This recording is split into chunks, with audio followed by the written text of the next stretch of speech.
ETF index mutual funds నేర్చుకుని stock మార్కెట్లో రాణించాలనుకుంటున్నారా? వెంటనే ఈ నెంబర్కి కాల్ చేయండి. నమస్తే రమగారు. నమస్తే జయ. రమగారు రకరకాల కథలు చెప్తూ ఉంటారు. తెలివైన వారు, తెలివి తక్కువ వారు, దెయ్యాలు, భూతాలు.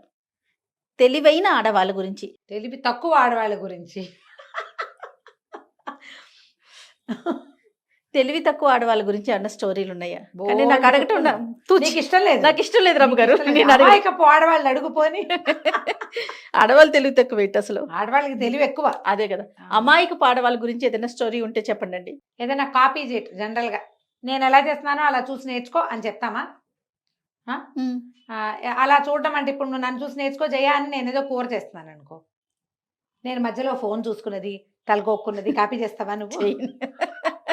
వాళ్ళు పరమానంద శిష్యులు అవుతారు. అంటే పరమానంద శిష్యులు ఏం చేస్తారు? నుంచున్నది, ముక్కు కోక్కున్నది, తలకొక్కున్నది, చీర కొంగు అటు ఇటు సవరించుకున్నది, చీర సవరించుకున్నది, అవన్నీ కూడా కాపీ చేస్తారు. భలే సిరీస్ కదా రమ్మగారు. పరమానంద శిష్యులు సూపర్. అయితే అంత తెలివైన ఒక అమ్మాయి గురించి చెప్తా. ఓ సూపర్. ఓ పల్లెటూరులోనట ఏదో బ్రాహ్మణ సమాజమే ఒక పల్లెటూరు ఇళ్ళు వరుసగా ఇళ్ళు ఉన్నాయి. ఆ ఇంట్లో ఒక ఆయన భర్త గారికి గారెలు తినాలనిపించింది. ఆ పిల్లకు ఒక 24-22 ఏళ్ళలో ఉండుంటాయి. అంతకుముందు అంతా అత్తగారు ఉండేవారు, అత్తగారింట్లో ఉండేవారు. అత్తగారు లేరు ఇప్పుడు. ఆయన ఆవిడ ఇద్దరే ఉన్నారు. ఏమే గారెలు తినాలనుంది, సామాన్లు పట్టుకొస్తాను, గారెలు చేయవే అన్నాడు. అనేసరికి భార్య సరేనన్నది. ఆయనేమో మినపప్పు అవి పట్టుకొచ్చి పడేసాడు ఇంట్లో. ఈ పూట చేసేయి అన్నాడు. పొద్దున్నే చెప్పాడు. ఏం చెయ్యాలి? మనకు రాదు. అత్తగారికి తెలుసు, అత్తగారు లేదు. గారెలు ఏనాడు అమ్మాయి మడి కట్టుకుని అక్కడ ఏంటంటే వాళ్ళ ఈ ఇళ్లలో పనులు రాపోవడానికి మడిలో చెయ్యాలనుకో, మడిలో యువతల పై పనులు సవరిస్తారు ఈ పిల్లలు కోడళ్ళు. అత్తగారే మడిలో పప్పు నానబోసుకుని పప్పు రుబ్బేసి గారెలు వేసేసి పళ్ళెల్లో పెడుతుంది. ఓహో. దేవుడికి నివేదన చేశాక బయటకు వస్తాయి. ఈ మడిలో చేసే వ్యవహారం మడి లేని వాళ్ళకి తెలియదు, చేయలేకపోతారు. వాళ్ళకి తెలియదుగా, ఈ పిల్లకి తెలియదు. ఈనాళ్ళు అత్తగారు యాక్టివ్గా పనిచేసేది. ఈ పిల్లకి పై సర్దటం, సాయంకాలపు వంట వల్ల కూర నార పచ్చడి నూరటం వల్ల అవి వచ్చు. ఈ గారెలు పాయసము లాంటి పెద్ద పెద్ద వ్యవహారాలు అత్తగారే హ్యాండిల్ చేసి అదేమిటో ఈ అమ్మాయికి తెలియదు. అత్తగారు తూర్పు తెల్లవారుగానే మడిగట్టుకునేది, ఆవిడ పొద్దునే మినపప్పు నానబోసుకునేది, 11 గంటలకు రుబ్బేది చేసేది. మనకేమొచ్చు? ఏమీ రాదు. ఈ పిల్ల ఏం చేసింది?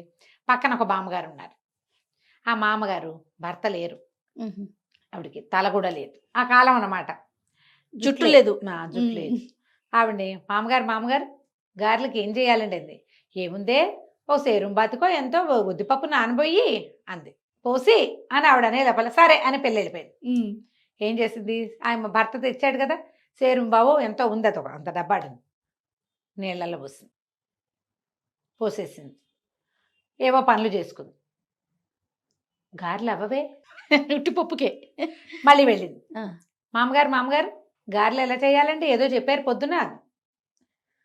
పప్పు నానబోసి పప్పును వడేసేయాలి వడేసి అంది ఆవిడ. వడేసేయాలి అంతే. ఎస్, పరిగెత్తుకుంటూ వెళ్ళిపోయింది. అప్పుడు వెళ్ళిపోయి ఏం చేసింది? పొద్దున నానబోసిన పప్పుని వడబోసేసి ఒక బుట్టలో పెట్టింది. మధ్యాహ్నం అవుతుంది, భర్త వచ్చేస్తాడు. చూస్తే వడబోసిన అట్లాగే ఉన్నాయి, గారెలు అవ్వట్లేదు. ఓహో, మళ్ళీ వెళ్ళింది మామగారి దగ్గరికి. మామగారు గారెలు అన్నారు, వడపోసానండి, గారెలు అవ్వలేదండి. దీంతో పదేగా దాన్ని అని ఇవిడ చెప్పే లోపల అది వింటల్లా ఆవిడకి ఒళ్ళు మండిపోయింది. పిల్ల నేను పొద్దున పూట పనిలో ఉంటా, మడిగట్టుకుంటా, దేవుడి పని ఏదో ఉంటుంది నాకు, ఇంట్లో పని చేసుకోవాలా, మా ఇంట్లో ఎవరు లేరా, నేనే వాకిలు ఊడ్చుకోవాలి, నేనే వాకిలు కసు ఊడ్చుకోవాలి, ఆవుకు పాలు తీయాలి, ఇన్ని పనులు నేనే చేసుకోవాలి. ఇది 3 సార్లు పిలుస్తుంది, అది పిలిచిందని నేను గోడ దగ్గరికి వెళ్తాను, చెప్పే మాటేమో విందు, దీనికి ఇంత కావరమా అనుకుని రోగం కుదర్చాలని ఏముంది, పప్పు ఎంత పోసావో అంతకు 2 ఇంతలు నీళ్లు పోసి పొయ్యి మీద పెట్టు, వస్తాయి గారెలు అని వెళ్ళిపోయింది. ఆవిడ ఇదంతా ఆలోచించి ఏం చేసింది? అలాగే అన్నము కూర వండేసింది, పక్క పెట్టింది. ఇంకా గారెలే కదా, మినపప్పు ఎంత పోసాం? సేరుం బాతిక, 2 సేరుం బాతికలు నీళ్ళు పోసి గిన్నెత్తి పొయ్యి మీద పెట్టింది.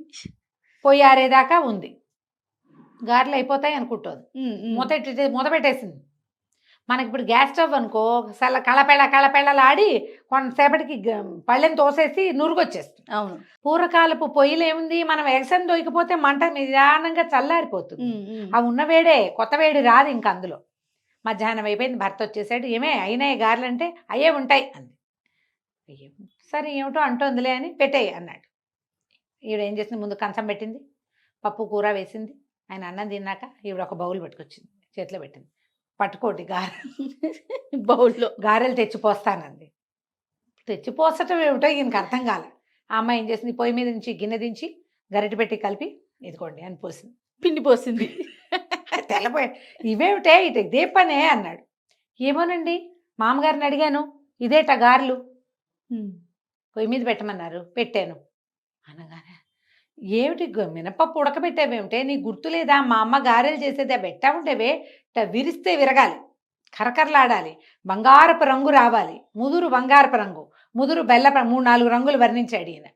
నాకు తెలీదు, మా అమ్మగారిని అడిగా, పప్పు పోయి అన్నారు, వాడే అన్నారు, పొయ్యి మీద పెట్టు అన్నారు. నీళ్ళలో పొయ్యి మీద పెట్టమంటే నీళ్ళు పోసి పొయ్యి మీద పెట్టు. నేను అన్నాడు అట్ట కాదు, మొదటి నుంచి చెప్పన్నాడు. పప్పు వాడేయమని నానబోయమన్నప్పుడు వచ్చేసా, వాడేయమన్నప్పుడు వచ్చేసా, 3వ పని చేశా అనగానే ఉన్నాడు. చిచ్చి అట్లా కాదు, పిచ్చి పని చేస్తావు, పప్పు అంతా పాడు చేస్తావు, నీ మొహమండ అని తిట్టిపోసాడు. ఒళ్ళు దగ్గర పెట్టుకుని సరిగ్గా కనుక్కొని చెయ్యి అని కేకలేసాడు. నూనె తెచ్చా కదా, నూనె పొయ్యి మీద పెట్టి వెయ్యాలి అనేసరికల్లా సరే అయ్యింది. సరేనండి. ఆ పూట అంతా తిట్లు తింది, కాసేపు ఏడ్చింది. ఇటా పెంచారు, నేను నా నెత్తి మీద పడేశారు అన్నాడు మొగుడు. శాపనార్థాలు పెడతారు, మీ అమ్మ ఇట్టా పెంచింది, మా అమ్మ ఎట్టా చేసిందని. ఆ పూట గడిచిపోయింది. మర్నాడు పొద్దున్నే మామగారి దగ్గరికి వెళ్ళి, మామగారు దయచేసి సరిగ్గా ఎలా చేయాలో చెప్పరా, మా ఆయన తెగ తిట్టాడండి, చేసుకోలేదు సరే అంతే అన్నది. మామగారు అంది, సరే లేవే నేను చేస్తాను, నేను ఎట్టా చేస్తున్నానో అట్టా చేసుకో అనగానే సరే. ఆవిడ మినపప్పు పోసింది, పిల్ల కూడా మినపప్పు పోసింది. ఇంతలో ఏమైంది, ఆవిడ మినపప్పు పోసి ఆ పని చేసుకున్నాక మంగళతను వచ్చాడు. పిల్లక మా అమ్మగారి వైపే చూస్తారు. మంగళతను వస్తే ఆవిడ ప్రతి 2 నెలలకు ఒకసారి తల నున్నగా చేయించుకుంటారు పాపం, పాతకాలం కదా. వాడొచ్చి మంగళరత్నం వచ్చాక తల నున్నగా చేయించుకుని ఆవిడ బావి దగ్గర నీళ్ళు పోసుకుని నెత్తిమీద ముసుకేసుకుని కూర్చుని పప్పు రుబ్బారు. తర్వాత అది చూస్తూనే ఉంది. పప్పు రుబ్బిన తర్వాత పొయ్యి మీద నూనె పెట్టి గారెలు వేశారు. సేమ్ డిట్టో మామగారు లాగానే చేయాలి. ఈ అమ్మాయి ఇంట్లోకి వెళ్ళింది, పప్పు గది అక్కడ పెట్టుకుంది. తర్వాత ఒక కుర్రాడు వాకిట్లో వెళ్తుంటే, ఒరే మంగళబాయిని కేకేసుకురారా అంది. వాడెవడో వచ్చాడు. వచ్చాక మామగారు ఏం చేశారు, పెరట్లో కూర్చుని పెరట్లోకి రారా. వాడికి అర్థం కాలే, ఏం చేస్తున్నామో తెలియటల్లా. కానీ ఆవిడ తల తీసేయరా అంది. అయ్యింది. అక్కడి నుంచి స్నానం చేసింది బావి దగ్గర. మామగారు బావి దగ్గర స్నానం చేశారు. ఈవిడ కూడా చేసింది.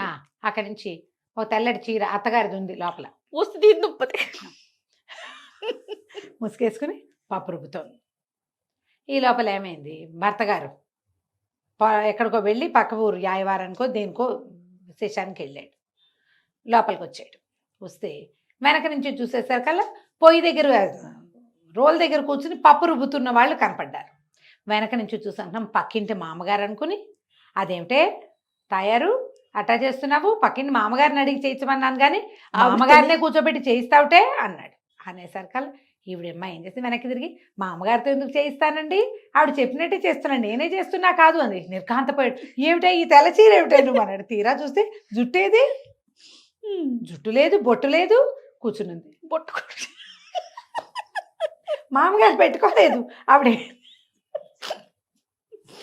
ఏం చేస్తే అది చెయ్యాలి కదా. అదే కదా. నిర్ఘాంతపడి పోసింది. నీ కడుపు పొడక ఇట్ట తయారయ్యామేమిటి, పునిస్త్రీ దానివి, ఇదేమిటే అన్నాడు.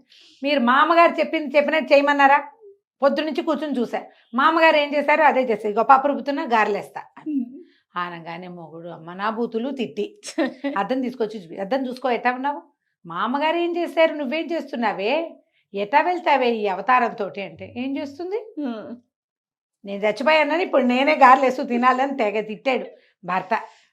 సరే అక్కడి నుంచి గారెలు వేసుకుని తిన్నారు. జుట్టు వచ్చేదాకా మా ఇంటికి రావద్దు అని వాళ్ళ అమ్మ కబురు చేసి పుట్టింటికి పంపించాడు. తలకాయ నెత్తి మీద జుట్టు వచ్చేదాకా ఎవరికి కనపడడానికి వీల్లేదు, మనిషి అన్నవాడి కంటపడితే మర్యాదగా ఉండదని పంపించారు ఊరికి. కథ కంచికి మనం ఇంటికి. చాలా బాగుంది రమ్మగారు. మనం కాపీ చేస్తాం జయ. అవును, ఇది సరదాగా నవ్వటానికి వింతగా ఉంది, కానీ ఇప్పటికీ కూడా కాపీ క్యాట్స్ ఉన్నాయి. ఎలాంటివంటే ఇవి భర్తలతో పోట్లాడడానికి, అత్తగారితో పోట్లాడడానికి, ఆఫీసుల్లో యుద్ధాలకి, పక్కింటి వాళ్ళ పీచమణచడానికి ఇలాగే కాపీ క్యాట్స్గా బిహేవ్ చేస్తారు. అవతల వాళ్ళు ఏం చేస్తున్నారో చూడరు. ఇప్పుడు అత్తగారు గయ్యాళిదనుకో, అత్తగారు గట్టిది, తెలివైంది, ఏ ఆట ఆడినా తన వైపు తిప్పుకుంటుంది. ఆవిడతోటి పోట్లాడాలో గొడవ చేసి నీ హక్కు నువ్వు లాక్కోను. అత్తగారు నాబోటిది అన్నీ ఇచ్చేస్తానంటుంది. నాతో కూడా పోట్లాడితే ఎట్లాగైతుంది? అత్తగారితో పోట్లాడాలి అనే ఒక్క కామన్ రూల్ తీసుకుని బిహేవ్ చేస్తారు ఆడపిల్లలు. అన్ని అత్తగారు ఏం మాట్లాడినా తప్పులు చేస్తారు. ఆ అత్తగారి దగ్గర ఏ తప్పు ఉండదు, ఆవిడ మామూలుగానే ఉంటుంది. వీళ్ళకి ఏంటంటే వాళ్ళ అమ్మనో అక్కయ్యనో చూసి, అమ్మ అక్కయ్య వాళ్ళ అనుభవం వేరు, మన అనుభవం వేరు. ముందున్న దాన్ని Influence చూసి అవుతారు. కదా, చూసి మనం ప్రవర్తించాలి. ఈ సరదా కథని జ్ఞాపకం పెట్టుకోండమ్మా. మీ అత్తగారులతోటో, మీ ఆఫీస్లో వాళ్ళతోటో, మీ పక్కింటి వాళ్ళతోటో ఎవరో చేసినట్టు చెయ్యొద్దు. దానిని బట్టి మనం ప్రవర్తించాలని తెలుసుకోండి. సందర్భాన్ని బట్టి కదా, అంతే. అవతల ఆలోచించండి. వ్యక్తులను బట్టి కూడా. వ్యక్తుల్ని, సందర్భాన్ని బట్టి మనం ప్రవర్తించాలి అంతే రమ్మగారు. కదా. ఏదేమైనా కథ మాత్రం భలే ఉంది రమ్మగారు. రైట్ అండి, నమస్తే. నమస్తే జయ.